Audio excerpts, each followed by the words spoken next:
kwa vyana engagement ya verebe kwe hata mwingine kwa kuwa mmeandaliwa kuingia na sisi tunaweza kumalizia ndani ya Yohane wa kwanza sura 2 mstari wa 10. Jean sura ya 2 mstari wa 15 tunasoma kwa jina la Yesu Kristo. Msipende dunia wala maneno katika dunia. Mtu akipenda dunia, ukipenda dunia na michezo yake, mapendo ya Baba si ndani yake. Utasahau mapendo ya Baba kwa kuwa haitaonekana tena ndani yako. Ndio. Kenye tunatumikia ni kuangalia upendo wa Mungu kwetu, tusiudesemwa juu ya dunia. Yeye itapita kesho. Dunia na mambo yake itapita kesho. Na banapotaya dunia, usiangalie vitu vingine. Uanzie kumwili yako. Inaweza kuwa dunia kwako.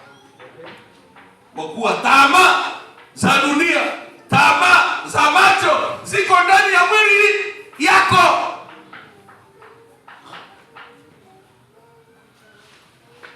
Ukipita pale msoko, unapita pale msoko, ameso wakati la ngara chikonde, time weka kwa chikonde chao. Ameso wale haraka. Akata kutu roba. Kwa chama taloma mauta na Mungu wake. Hiyo unezo ukosote na usikidia.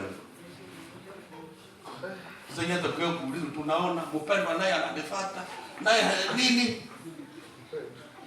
Hajui verse ya kusema eti mtu kama hakulipe unamwachia. Na kulenda nini mu verse? Watu biko washakuwa bakero sana. Kayo wa verse katakirili Mungu. Usipende dunia. Tiisha mwili wako. Isikuletee magumu. Hii mwili kama uitishi. Yeye inatekeleza ya komboka. Anatekeleza ya komboka. Na kwa bwera ndio unamutakatifu na mama very primus ikela watu. Na kama uitishi mwili, uko ndio Mungu anyo basi. Ninge nirokwisoni. Haukutiisha nini? Mwili wako. Mwili ndio dunia yetu tunaenda kaa. Na tuko nayo. Na hakuna vinyewe vinafanyika huku dunia isipokuwa ndani ya mili ya watu.